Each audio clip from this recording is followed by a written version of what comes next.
Სამაუწყებლო კომპანია გურიას ყოფილი თანამშრომლის, ჟურნალისტ მედია მშვიდობაძის გარდაცვალებიდან დღეს 40 დღე გავიდა. მას კოლეგები და მეგობრები იხსენებენ.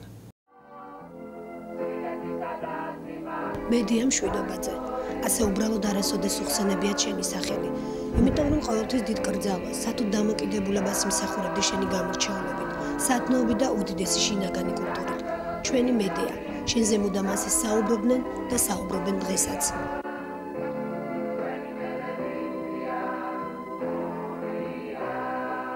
ყველაფერი ძალიან დიდი ხნის წინ, დაახლოებით 20 წლის წინ დაიწყო თაწმინდის სტუდიიდან თბილისში. მაშინ ტელეკომპანია გურიასათვის ჯგუფი იკრიბებოდა, შემოქმედებითი ჯგუფი. არა, შემთხვევითი ნამდვილად არ იყო, რომ მედია ამ ჯგუფში ყველაზე აქტიური წევრი იყო. ვერ ამაქვს შეხედულებაში. სრულიად შემთხვევით მედია აღმოაჩინეს და ეს აღმოაჩინა მანანა მაჩაბელმა, ჩვენი ჯგუფის ხელმძღვანელმა. მან განსაკუთრებით ყურადღება მიაქცია მედიას ხავერდოვან, განსაკუთრებულად გულში ჩამწვდომ ხმას, მეტყველების მანერას, დიქციას და ეს ის აუცილებელი პროფესიონალური თვისებები და უნარჩვევები იყო, რაც ნამდვილად ესაჭიროებოდა. მაშინ გაცილებით დიდი მოთხოვნა იყო გადაცემის წამყვანსა, დიქტორსა თუ საინფორმაციო კომენტატორზე. და ეს ყველაფერი მედიას აღმოაჩნდა, მაგრამ ეს მთავარი არ არის. მართალი გითხრათ, ძალიან მღელვა. მთავარი ის არის, რომ შინაგანი სითბო, უშუალობა, გუწრფელობა. ეს იყო მისი ყველაზე დიდი თვისება და ყველაზე დიდი სამშვენისი, რაც შეიძლება ადამიანს ჰქონდეს. როგორ გითხრათ ახლა, ამდენი ხანი ერთად მოვდივართ. ასეთი გულწრფელობა, ასეთი მეგობრობა ერთეულებს შეუძლიათ.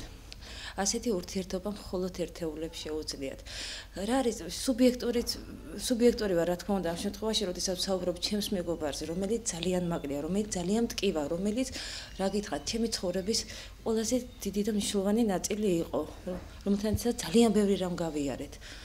პირად ცხოვრებაშიც და თუნდაც, რა თქმა უნდა, სამსახურებრივად. განსაკუთრებული იყო, ნამდვილად განსაკუთრებული იყო, ამის თქმაც საშინელება, მაგრამ ყველაზე მთავარი, რასაც ამაყად ვიტყვი, მედია ყველას ოჯახის წევრი იყო და მისთვის მთავარი განსაზღვრელი ფაქტორი მედიასთვის იყო ის დიდი სიყვარული, რასაც ყოველდღიურად იღებდა მაყურებლისაგან.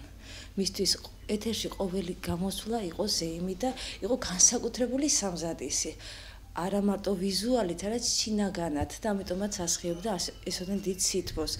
როგორ ის უდგებოდა ნებისმიერი ტექსტის დაუშვათ წაკითხვასაც კი, ვთქვათ, მრავალი გადაცემის თანამონაწილე იყო, აბსოლუტურად მნიშვნელოვანი პროექტები მისი უშუალო მონაწილეობით ხორციელდებოდა და თითეული პრობლემა, რომლის შესახებაც ის საუბრობდა თავის სიუჟეტებში, გულიდან მოდიოდა.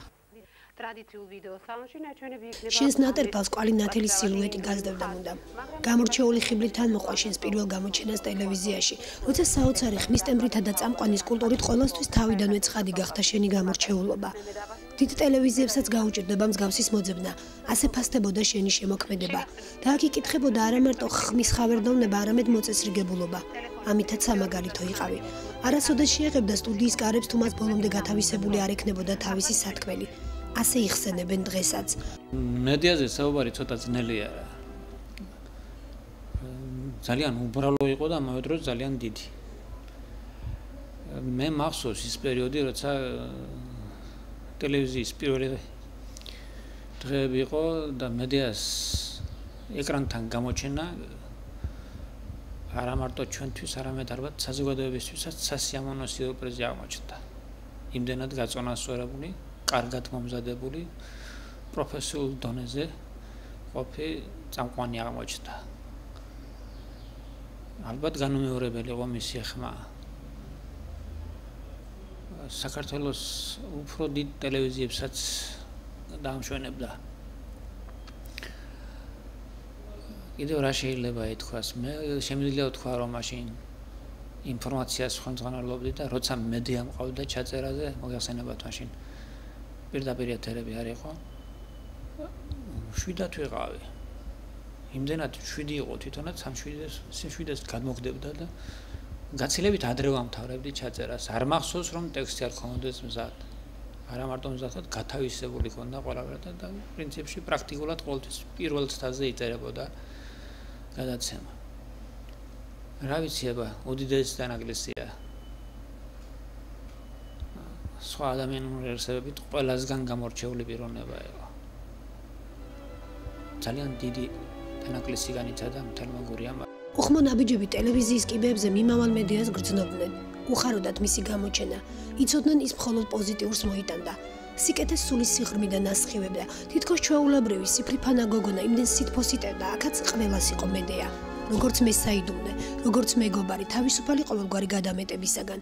შენი ქარიზმატულობა შენივე უბრალოებაში იკითხებოდა, ამიტომაც გიმარტივდებოდა ნებისმიერთან დამოკიდებულება. ჩნდება ხოლმე კითხვათა წყება, მაინც ვის ეკუთვნოდა მედიას ფენომენი.